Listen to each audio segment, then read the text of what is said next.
All right, good afternoon. I'm Edward with the Gwinnett NAACP, your first Vice President and Political Action Committee Chair. Thank you for joining us. I will be joined today by my co-host, Nye Henry, who's we're going to come on today and discuss the role of the state legislators. We also got some great guests from both chambers, one from the Senate and one from the State House of Representatives.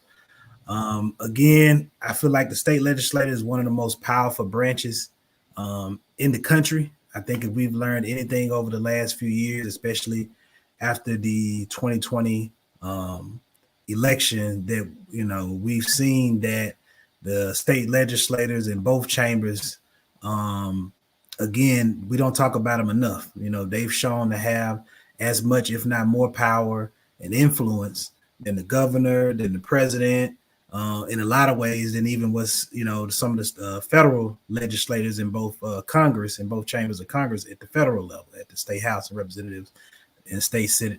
At the House of Representatives and the senators at the federal level. If you look at some of the bills that are being passed at the state legislature in downtown Atlanta, from the voter suppression bills that we've seen passed right here in Georgia and across the country, to the most recent bill that just passed that affected our school board, that moved our school board election from a November election to a May election where there's lower voter turnout, all as a reaction to us electing here in Gwinnett County the first two Black women on the school board.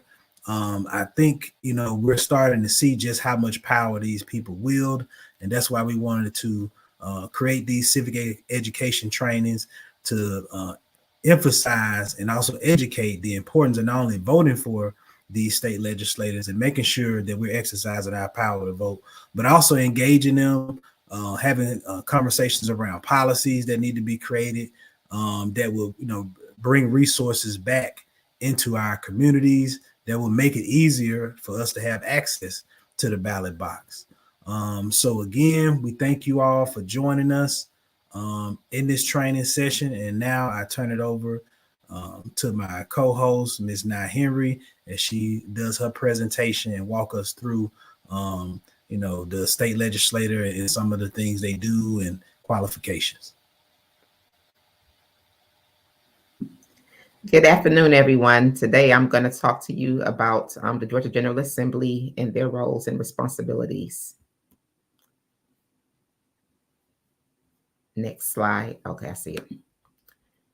The Georgia General Assembly is also known as the Georgia State Legislature of Georgia. It is bicameral, so that means that it's composed of both the Georgia House of Representatives and the Georgia Senate.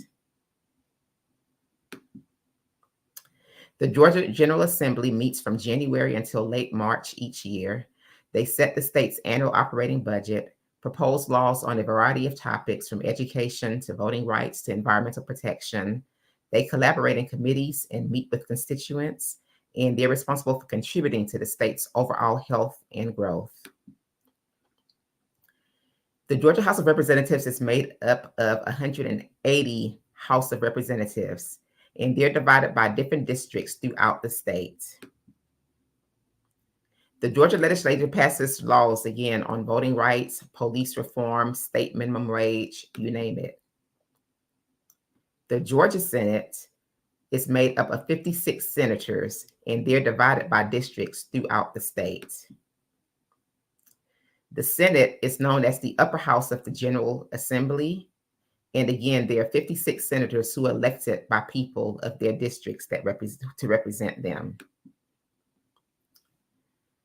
The Georgia State Legislature requires a 2/3 vote from both chambers, and they can override a veto from the governor. They can make a constitutional amendment to the Georgia State Constitution. Members of the chamber serve 2-year terms, and the terms for all members of the chamber expire every 2 years. To become a senator, you must be at least 25 years of age, a U.S. citizen, and must have been a resident of Georgia for at least 2 years. Senators are elected for a 2-year term, and there is no limit on the number of terms that they can be reelected. The lieutenant governor is called the Senate leader, and he is in charge of, the Senate proceedings. Senate committees, the Georgia State Senate is divided into committees. Laws are debated and passed through these committees, and each senator must serve on at least 3 committees during each term. The House of Representatives is known as the lower house of the Georgia General Assembly.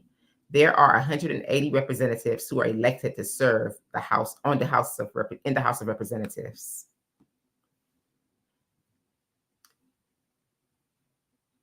House of Representative members are elected to serve 2-year terms, and they must be at least 21 years of age, a U.S. citizen, and a resident of Georgia for at least 2 years. The leader of the House of Representatives is elected by, other representatives to preside over their meetings, and he is known as the Speaker of the House. This concludes our educational piece on the Georgia General Assembly. All right. Thank you for that. Now, Henry, all right, so we'll get started with introducing our guests and bring them on to do some Q&A, go over some of the, answer some of the questions we've solicited from members in our chapter, as well as answer any questions coming in from the chat. Now you want to go ahead and do the introductions? Absolutely. Today, we are excited to have, 2 members from each chamber. The first person that I'll be introducing to you today is Senator Nikki Merritt. Senator Merritt is a state senator of District 9 and a retired telecommunications service professional, NCWA Local 3204 labor union member. She was first elected to the state Senate in 2020. Our next representative is State Representative Rebecca Mitchell. Representative Mitchell is a state house representative of District 9. She has a PhD in epidemiology, specializing in infectious disease dynamics, and is also a veterinarian. Welcome both Senator Merritt and Representative Mitchell. All right. Thank you both for joining us. Glad you all can be here. I guess we can jump right into some of the questions. I know there's a lot going on at the Georgia Assembly, but we'll talk about that probably maybe toward the end of the program. Let's educate the people first. All right. So this question I'll direct to you, Senator Merritt, since there's so much talk at the federal level about this filibuster in the United States Senate, the federal level of the Senate. Do they have anything like that in the state level? So can you all pass things on a partisan basis, or do y'all have a filibuster type rule that similar to what the federal level have? Mm-hmm. And thank you, Edward. And first I want to say, Nye, you did a great job of explaining our legislature. That was perfect and quick and brief. I am one of the 56 senators in the state of Georgia. And I just want to clarify just for scope so y'all know what that looks like. Senate districts are huge. So I have 6 House districts in my 1 Senate district. House members don't have as big of an area. So that's what makes kind of the Senate different from the House. We have those House seats within our district. So our districts are huge. Now, to answer your question, our bills are passed on simple majority. We do not have a filibuster in Georgia. There are 13 state legislatures that use the filibuster. Georgia is not one of them. We are generally limited, and not saying that the rule won't ever change if the legislature changes, but right now that is the structure of the Georgia legislature. In general, we're limited to when bills do come up for debate. They do allow us to debate. And we have 10 minutes to debate a specific bill, and that's 10 minutes for each side. So we can hold the floor. If all of our 22 Democrats wanted to talk for 10 minutes, that can happen. We can hold the floor for each senator for those 10 minutes of time. So it's kind of a filibuster, but the vote is going to go. We can't hold it for a day. They'll just let us all talk, all 22 of us, for 10 minutes each. And they have the discretion to change that at any time. They can limit our debate. Our lieutenant governor is kind of the referee, or he says what bills ultimately come to the floor. He kind of regulates the flow of things.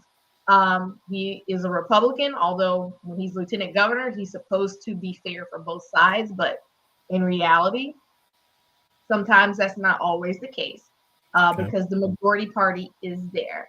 So they can at any time say, well, we don't want to let them speak for 10 minutes, but it is still discretion of the lieutenant governor to make that decision. Okay. And then Representative Mitchell, you said it's different from how y'all do things privately in the chat. So what do you mean? Yeah, so I was actually surprised you get to speak for 10 minutes. I have yet to see a bill come to the floor on the House side that didn't limit debate time-wise to an hour. So sometimes it's debated to 30 minutes, but it's limited to 30 minutes. But usually we get an hour total for that debate. Each side of that debate gets 30 minutes. And often you do see that being a partisan divide, but not always so pro and against the bill.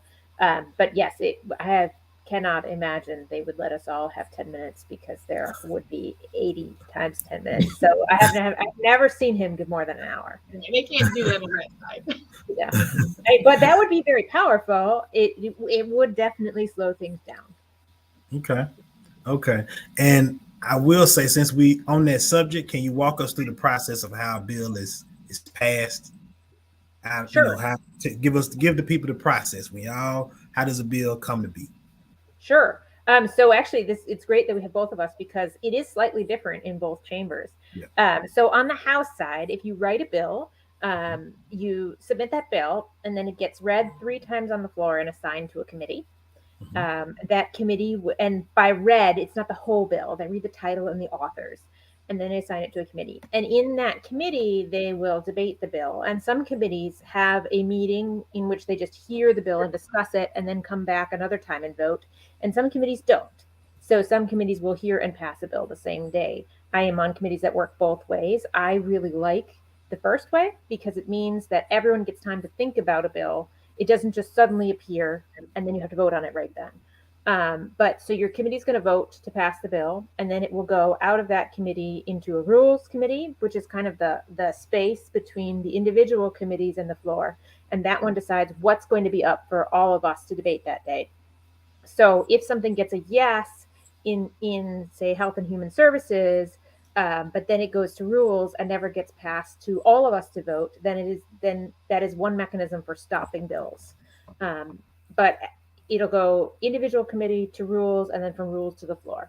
And on the floor, we will vote to pass it or not pass it. And if we pass it, then it gets transmitted to the Senate for them to take over, and I'll pass it to Senator Merritt. Okay. Go ahead, Senator Merritt. You're on mute. Sorry about that. Process, and I dropped in the link, kind of our process for both chambers for you guys to share with others. But the process in the Senate is pretty similar. The only difference between us, we don't second read a bill until it passes out of committee.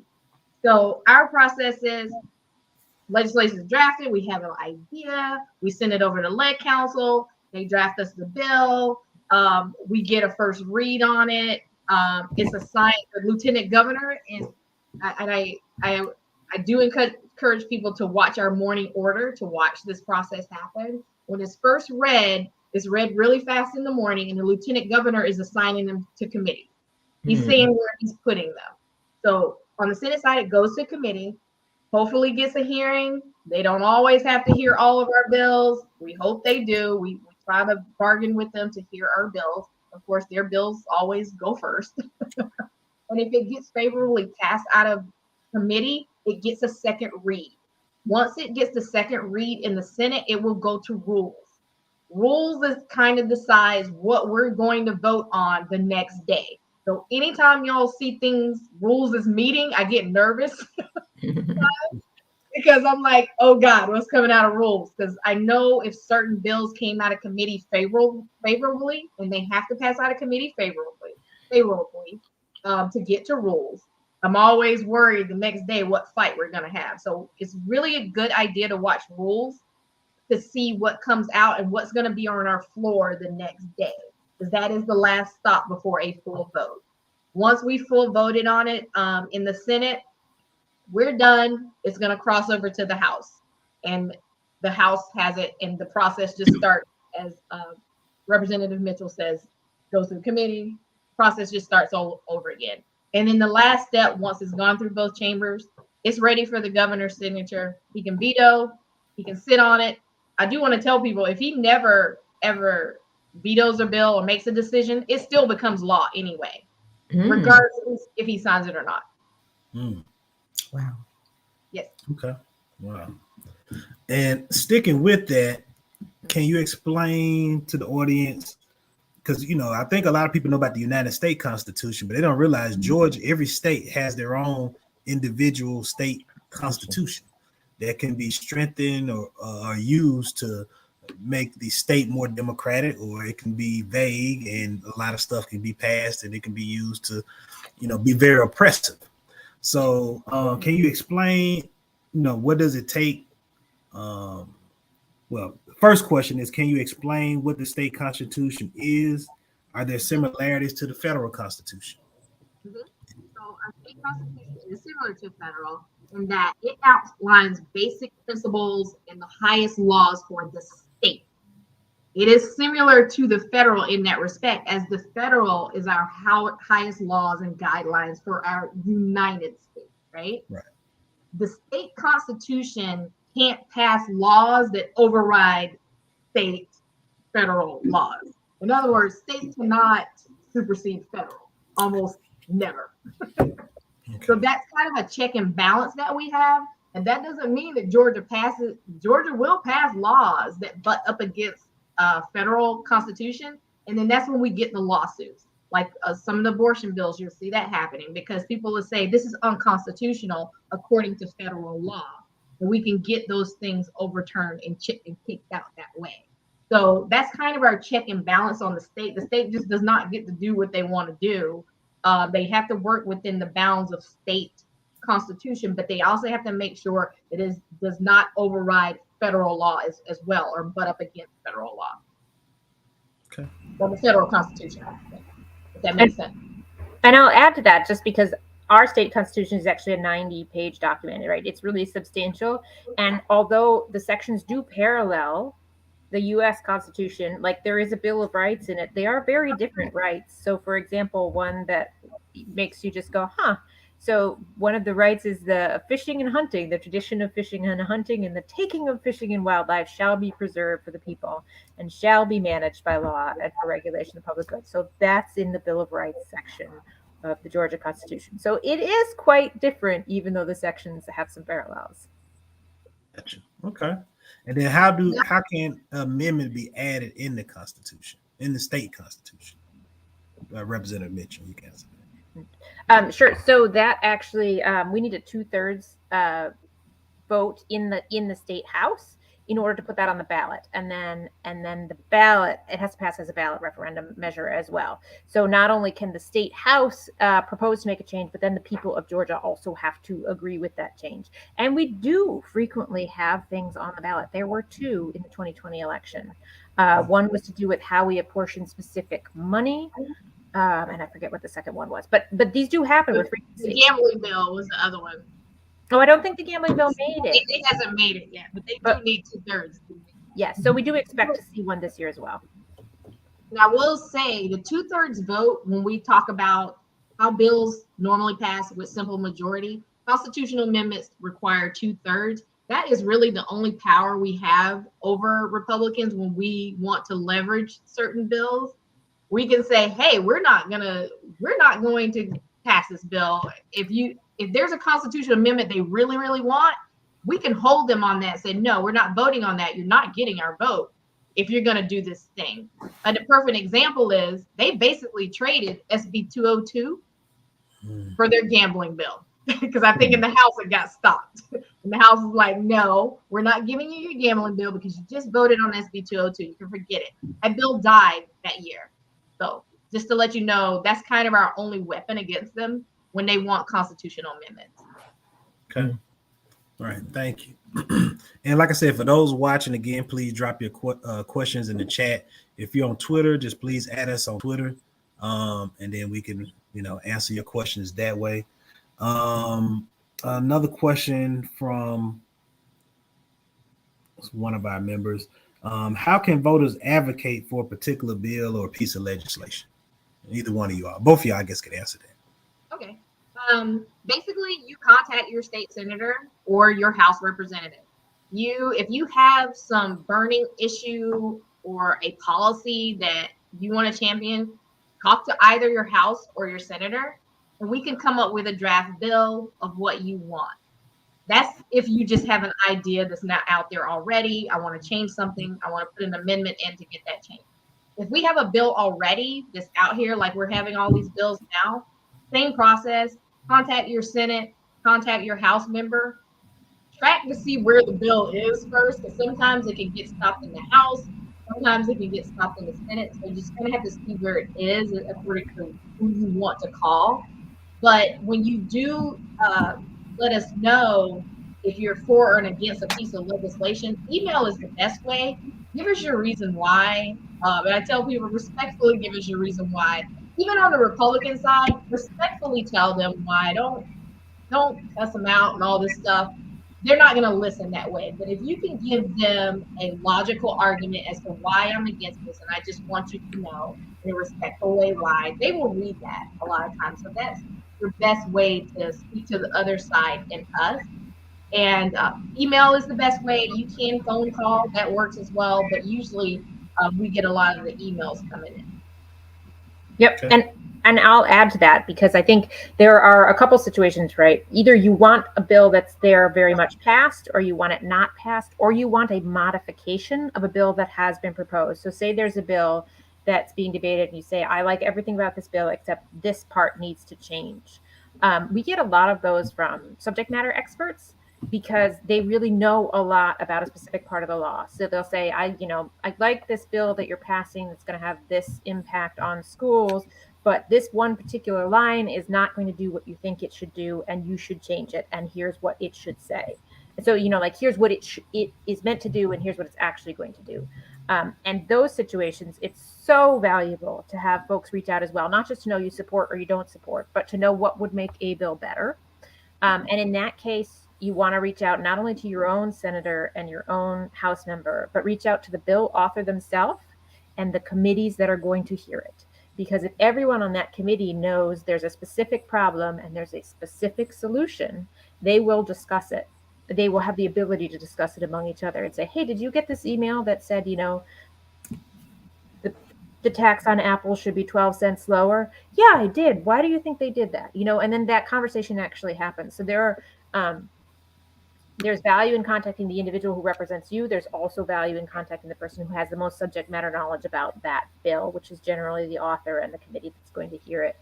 I will also add, if there is a bill that you are adamantly against, we do get a lot of emails, and we usually say contact your own representative. I will say, if you contact your own representative, when I get those, I get like 4 or 5.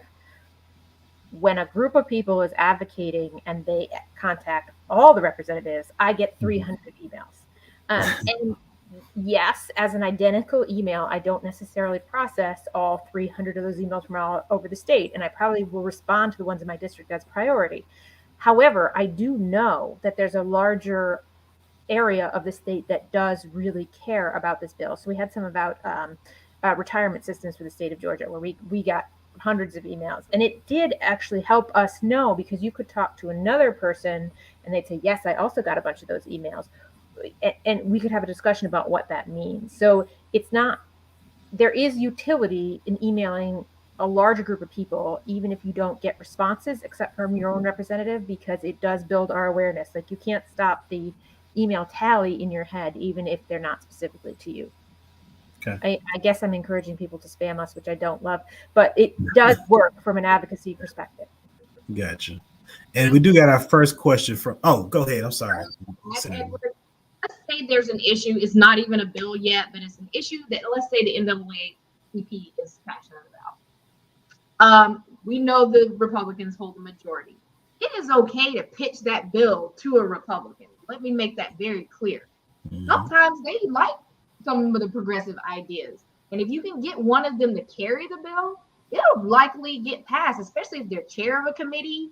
I would hit those chair committees all the time. Like, you go look and see what the issue is and what committee it would probably fall under. If you can hit that chairman and say, hey, I want to talk to you about this bill, that's lobbying them to kind of pay attention to your bill. Sometimes they like them, to be honest with you, and they're okay with carrying it. So I just wanted to point that out. It is okay to talk to the other side because they are the majority. You sometimes want to engage them first.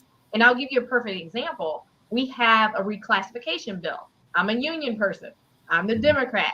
But what my union did, they pitched it to a Republican to carry the bill first. Of course, I'm going to sign it. I'm the no-brainer, right? They're preaching to the choir. But he needed to get some of the Republican leadership and a Republican to carry it so we can get that bill through.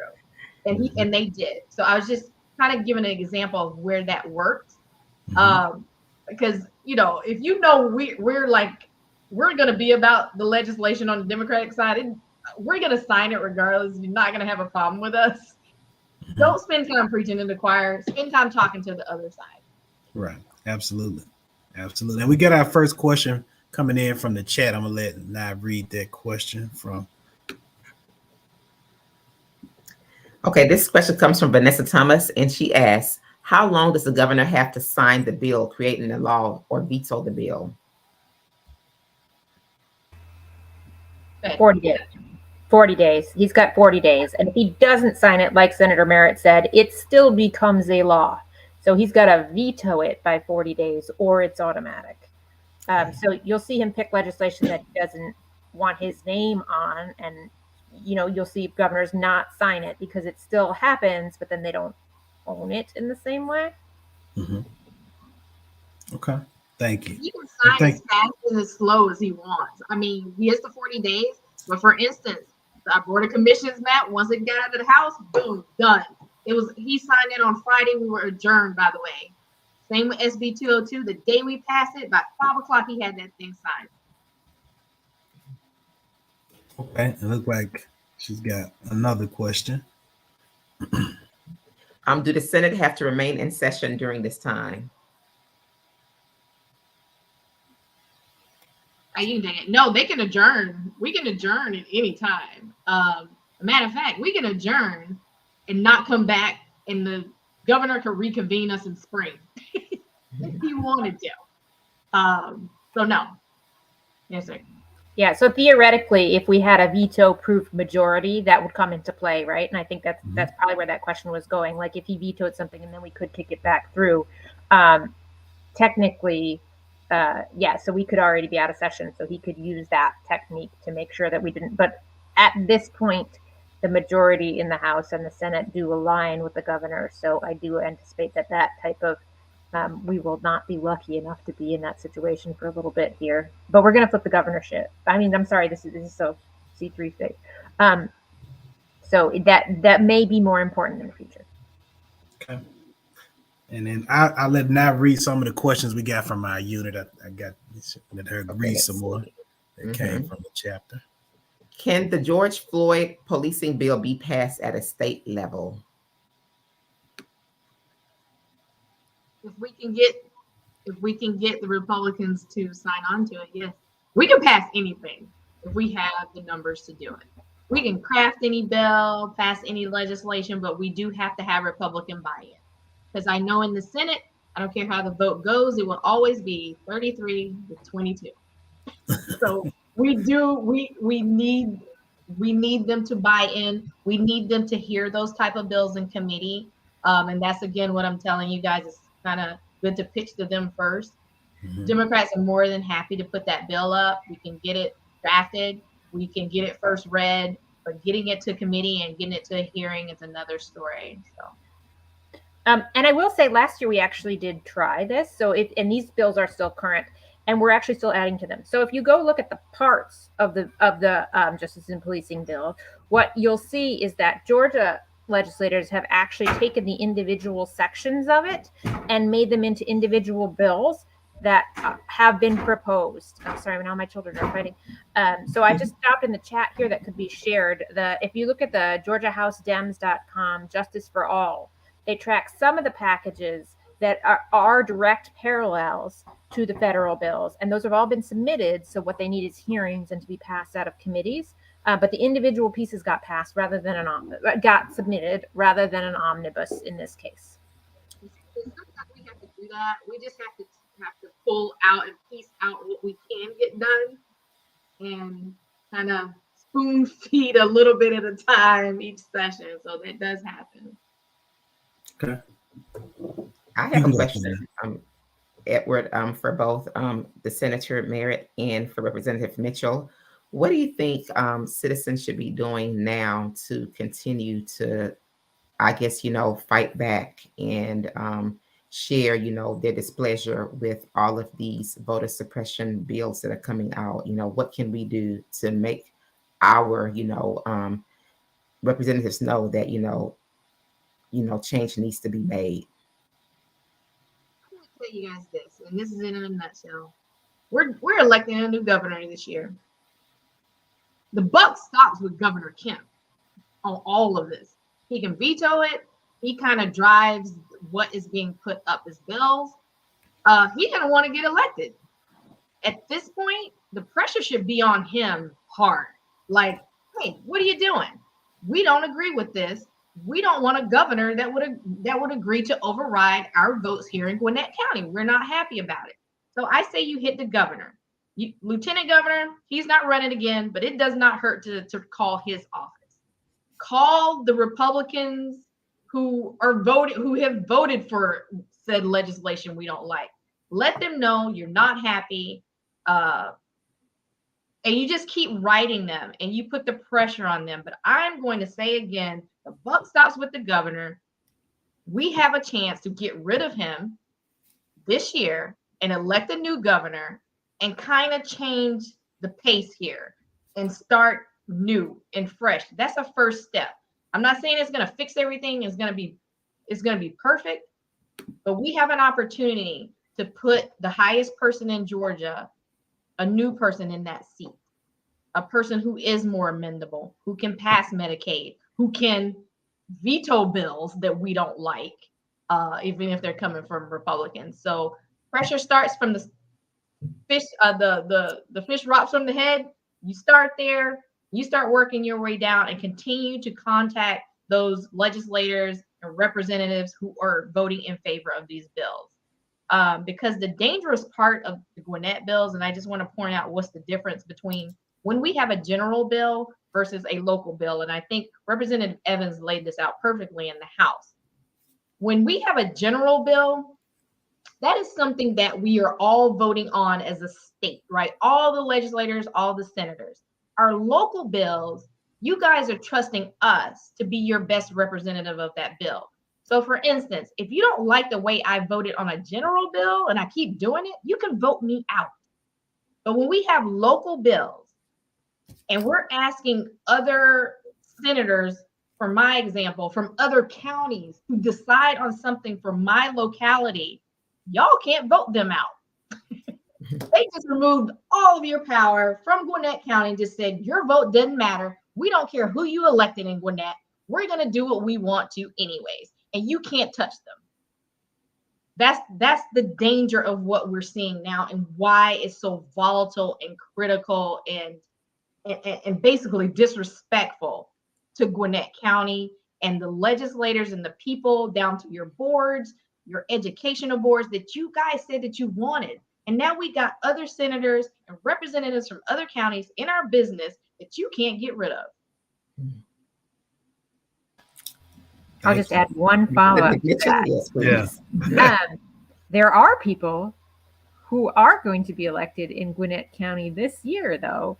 And one of the things you can do if you want the pattern of elections to help is, for sure, we need the governor to change. Stop, please. But we also have the opportunity to send more. Stop being weird. Please leave. My children are so weird. We can elect more people to stand alongside us in the State House. And for sure, in Gwinnett, there are brand new open seats. And there's brand new open seats, and there's seats where people are moving up or moving on.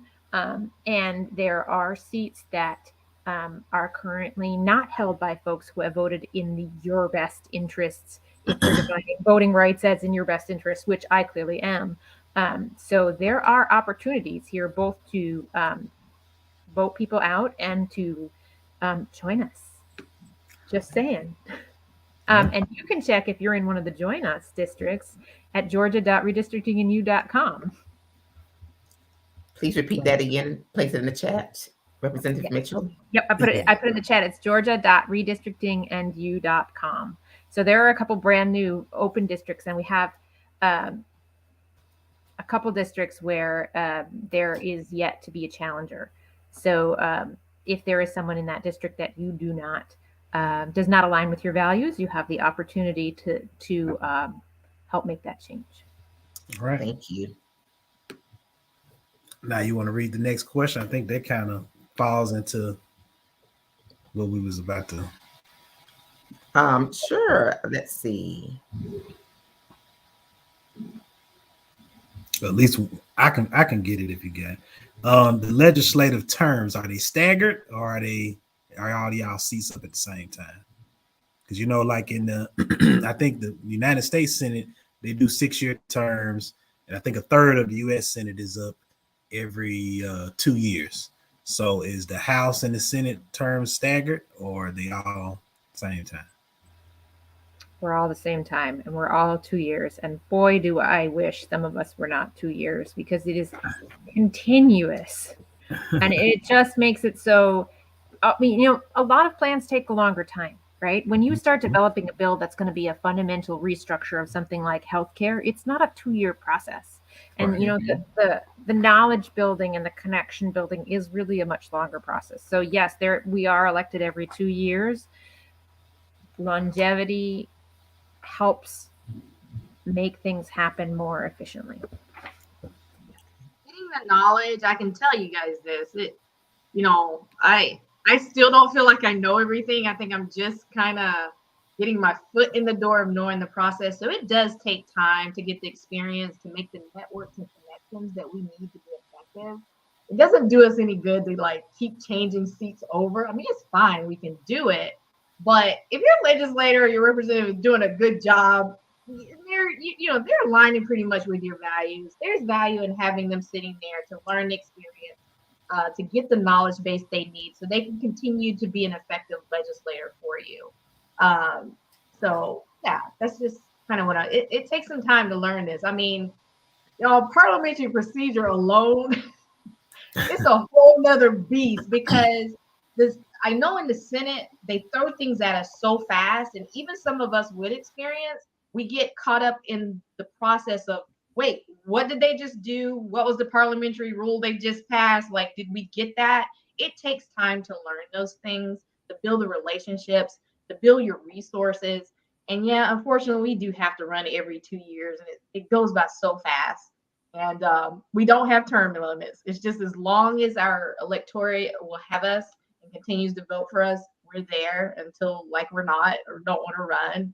We got people there that's been there for 20 years. So yeah. Okay, thank you. And we got another question from the chat. Okay. This question comes from Oraka Alexander Eduardo. So in that case, what's the best alternative or strategy with these outside representatives aside from voting them out? Good question. That's a good question, and it's really tough. I will say redistricting this year made it harder for us to get rid of some of them right now. They saved a lot of Republican seats in the redistricting that happened in November, which really is going to buy them probably 2 more terms. So we're talking 4-5 years here. But some of them are going to be a little more vulnerable after these 2 years. The demographics are going to change. So I would say outside of Georgia, a lot of times, and you can watch the seats that are coming up in the metro area, we just really have to really mobilize those voters in those harder to get seats to get out and vote. I mean, it's outside of our district, but it's to our advantage if we can help those districts flip their seats. So my point is, everybody just needs to vote in every election, especially your state elections are the more important. And I want to hit this home, and I think I've said this before. What's happening in DC? Okay, we see it. Some people not happy with Joe. Got it. But let me tell you something. What's happening in DC may or may not be affecting you directly right now. But what's happening in your state, what's happening right now with these maps, these local maps, your local laws are affecting you right now. This is happening in your backyard. It directly affects your money. It affects who's representing your children. I mean, the most important thing ever. So let's put DC aside for a minute. We need everybody out at local elections, every election, especially the mid-cycle ones, or the ones that are not the presidential, right? Everybody's got to show up. You got to get in these. You got to vote down your ballot all the way from governor down to if we have a judge, or now we got school board. You just took your commissioners. Go down that ballot. Never skip an election. And I would say this November 2022 election, we have got to turn out in numbers like we did in 2020. I don't care if people don't like Joe, or you're not happy with his policies. This has nothing to do with Joe Biden right now. This has to do with your state, who's running your state. And we need everybody to turn out in massive numbers, because what they're trying to do is depress each and every one of you not to show up. So let's show them again, because apparently in Gwinnett County, they didn't hear us, that we don't want Republicans in charge of our county. So let's make sure they heard us this time. But let's make sure they heard us again, because we're going to show up again. And we're going to let y'all know how unhappy we are. And they don't have the numbers in Gwinnett. I'm telling you, they are the minority here in Gwinnett County. That's why we need everybody out voting. Get there how you got to get there. I don't know, Rebecca. I'll add an addition to voting in that, because you did say something else that was really important in there early on. The idea that no matter how they draw the lines, they still need our support, right? In order to hold that. You know, if they want to go beyond 4 years and you sit in a Gwinnett seat, you're going to need to be able to listen to all of your constituents in all the space, because you will not be saved by having that R on your name. So advocacy directly to people, developing relationships with them, send them emails. There are some people I've had back and forth email conversations with. They are not on my side of the aisle, but we have a conversation because they will listen to me and I will listen to them, and we can disagree, but I know where they stand. I think doing that across the aisle as a constituent as well is very valuable. I don't support what you're doing with education. I don't support defunding public schools. We must invest more in the school systems we currently have, because that is where our children have to go. Letting them know where you stand repeatedly, and that it is not okay with you that they are voting that way. I think that's incumbent on all of us, right? And I think we do that at a colleague level on the floor, but they need to know that yes, you are there voting. You are also listening, and you are also asking them to think about their constituents rather than what their whip report says. And I got a question. This is a personal question. I should have probably put it on the on the list of questions I solicited from the chapter, but I forgot. So I've been talking to different clergymen, and this is involving SB 202. There's something in that bill about banning mobile busing. So does that bill prevent, let's just say, a church from busing seniors to the polls? I don't know, Rebecca can interject here. I haven't seen anything like that to my knowledge. I think it's banning mobile polling stations. Please. Yes, mobile polling stations, but not like a bus can't get a group. No, churches can definitely do that.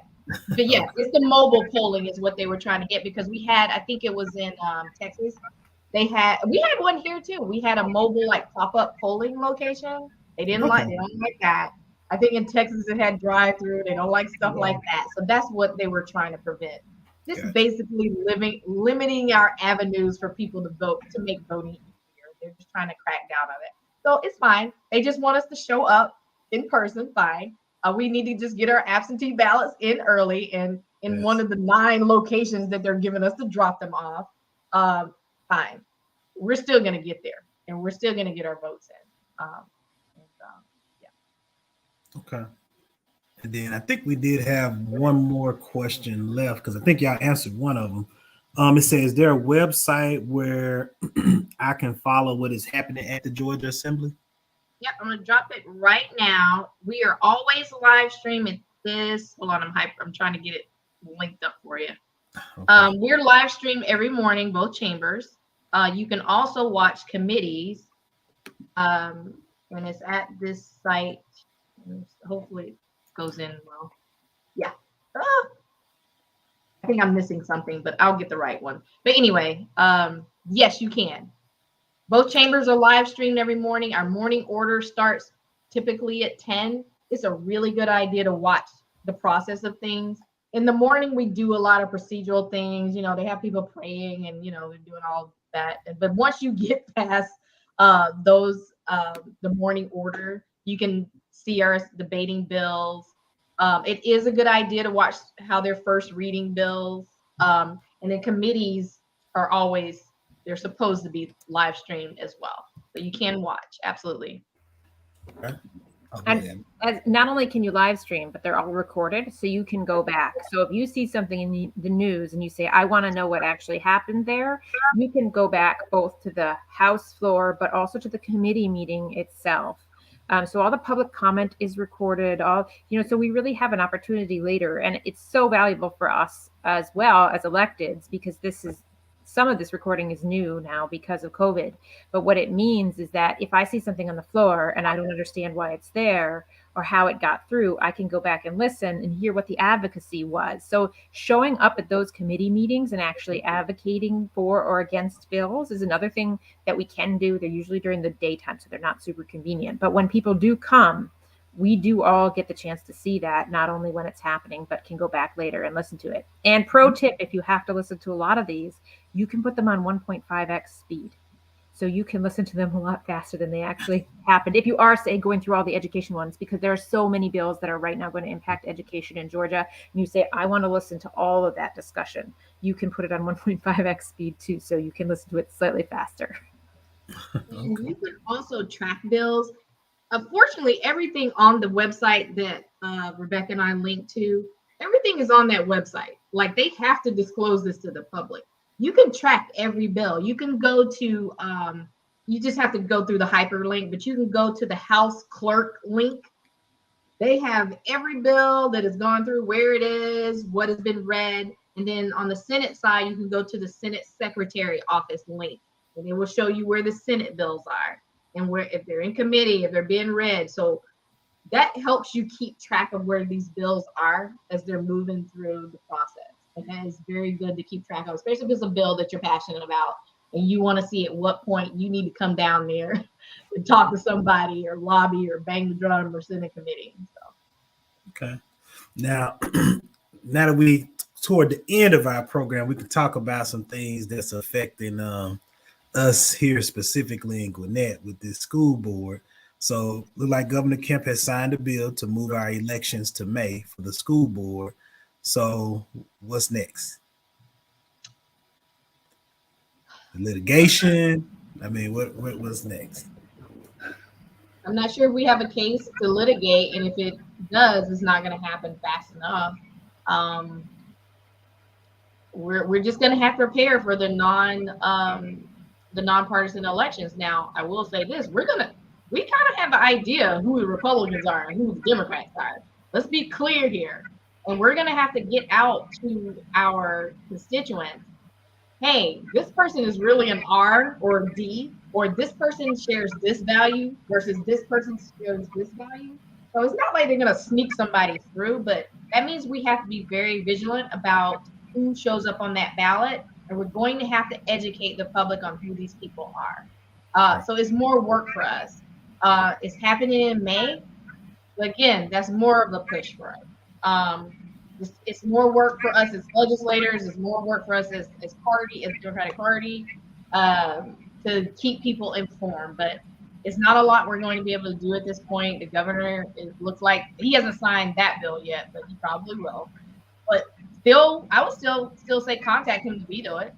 The nonpartisan bill he hasn't signed that one. I would still put pressure on him, say, hey, we see what you're doing. We don't want this. We know you're up for election. If you do this, you're going to be in trouble because no one in Gwinnett asked for this. We want you guys to prioritize our students, their well-being. We want to support our teachers. We need funding. We're coming out of COVID. Our kids need support there. This is not a priority for us in Gwinnett County. Right. Continue to let him know that right up in the day he signs, still do it now. But unfortunately, it looks like, if he signs it, we have to move forward with just educating our constituency. And I mean, just going back to this, because we just had this floor debate 2 days ago. So we know that Gwinnett did not ask for this. What we also know is that the vote was very nearly 100% along partisan lines. So the idea that this was not a partisan move was just completely incorrect. This was 100% a partisan move. But what's fascinating is Georgia does actually have school board elections in both May and November in different districts. And the vast majority of Republicans who voted to move our election from November to May actually represent counties that have November elections. So they did to us what they would not want done to the counties that they themselves represent. There are only 19, I believe, Republicans on the House side who do not represent at least one partisan school board. So this was really very much the height of hypocrisy to do this to Gwinnett that we didn't ask for, that we don't want, against our will, knowing that their own counties back home not only have November elections for school boards, but want to keep them that way, or want that decision to be made locally, whether or not they want to keep them that way. So I think that's something else to point out to Governor Kemp, that this is not something that Republicans are asking for. And if you look at Florida, they're actually directly asking for the opposite for their school boards. So, there is space here for him to realize this was not a good strategic choice for him, as well as not good for our children, and to veto this. And to follow up just on what Representative Mitchell is saying, I put an amendment in. I tried to get it passed, but it got voted down on party lines. Basically saying, hey, if you're going to come after Gwinnett, then let's put the question to the voters in the state of Georgia. Right. If this is so important to you, Republican Party, let's put the question to the full state of Georgia and your counties. Should elections be partisan or nonpartisan? They voted down my amendment. And to Rebecca's point, I know for a fact there are senators in my chamber, and I know the GOP did not like the nonpartisan bill because they want partisanship in these other counties. Gwinnett was specifically targeted by one senator for partisan reasons. So Republicans don't like nonpartisan school boards either as a stance policy for the GOP. They like those counties that still have where you have to disclose partisanship. And it's for a lot of reasons. A lot of it's fundraising. So it is hypocrisy. And my stance on why I put forth the amendment, if you're going to come after Gwinnett, I'm coming after your county too. And let's make this a question for the entire state of Georgia. And let's let the voters decide. They didn't want to do that because more than likely it wouldn't fall in their favor. And it would put that, it would hold them accountable to that question. So I just wanted to let y'all know they're not in favor of it either, but they were targeting Gwinnett specifically. Thank you all for that. Again, I hope y'all out there learned a lot. We got a lot of information out there. Again, as you can see, the power, in my opinion, that the state legislature wields from both the House and Senate side. Hopefully that does lead us to, again, learning more about not only the process, but also getting out the vote. You need to know on a first name basis who your state senator and state House of Representative is. I mean, again, everybody knows who the governor is. Everybody knows who the president, but the president and the governor don't pass laws. They're just the final stopping place to sign off on the bill. But they don't create the laws. They don't have to debate the laws. Again, if you look at different states across the country, some state legislators are stripping power from the governor by a 2/3 vote and getting bills pushed through that takes away their power. Similar to here, how the the state legislator here has done with the Secretary of State. So again, these positions that both Representative Mitchell and State Senator Merritt hold are very powerful positions. I hope this program has really done a good job of educating you all on just how powerful they are. And then we can start focusing on organizing, getting people that represent our interests in either party elected. Because again, if you don't like the Republican that you have, you can elect a different one in the primary. Primary elections start May 2nd. Early voting starts May 2nd, so you can get out and vote. But before I close this out, I'm going to give final remarks to both Senator Merritt and Representative Mitchell before I let them go.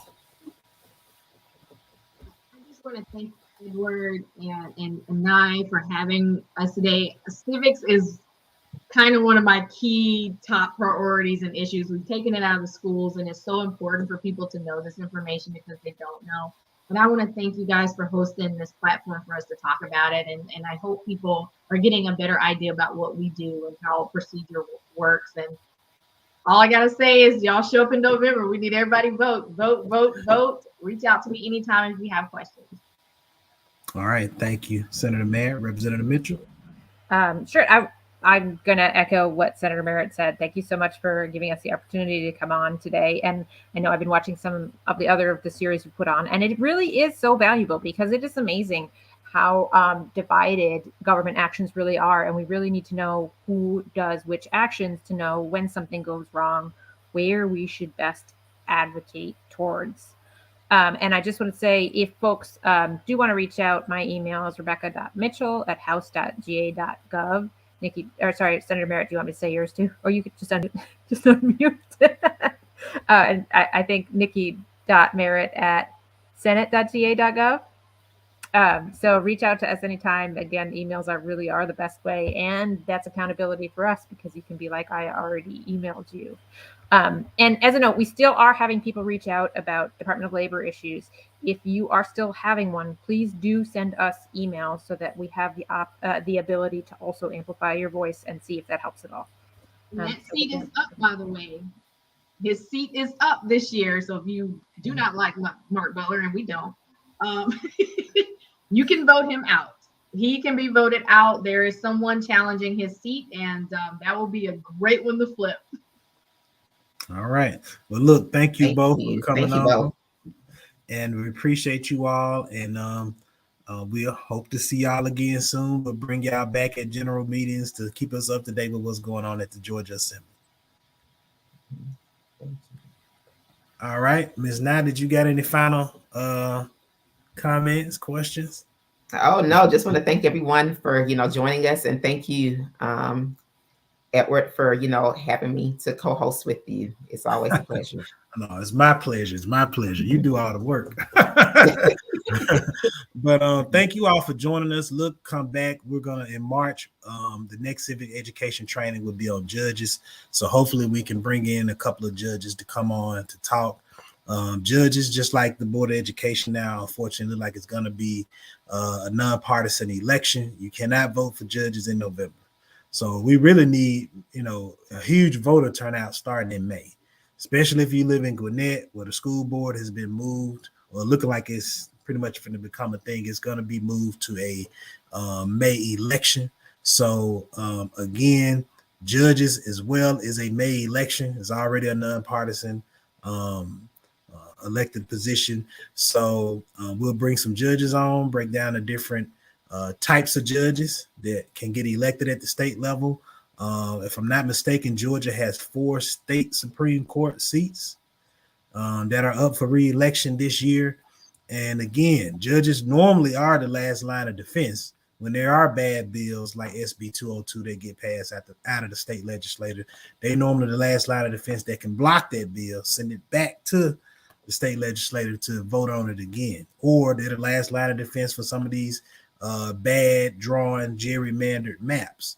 So again, we're going to keep doing this because we want y'all to be informed. We want y'all to be educated on why these positions are important and empower you to, when you go to the ballot box, you have an understanding about what this person does, how it affects you. You can look at the issues, some of the policies that they're running on, regardless of which party they're in. Because again, we need some of y'all in some of these gerrymandered districts to run as a Republican. And some of these districts where it's so gerrymandered that a Democrat couldn't win. We need some of you all to run as a Republican, and that's going to represent the interests of all people in the Republican Party and not be so concerned about only speaking for a minority of people. So again, we have to be strategic in how we move, depending on where we live and what part of the state we live or what part of the country we live. So again, thank you all for joining us. We'll see you back next month in March. Please follow us on Facebook, like, subscribe, our YouTube page, our Facebook page. Follow us on Twitter. And again, thank you all for coming. Y'all have a good rest of the afternoon. Enjoy your weekend. Thank you. Goodbye.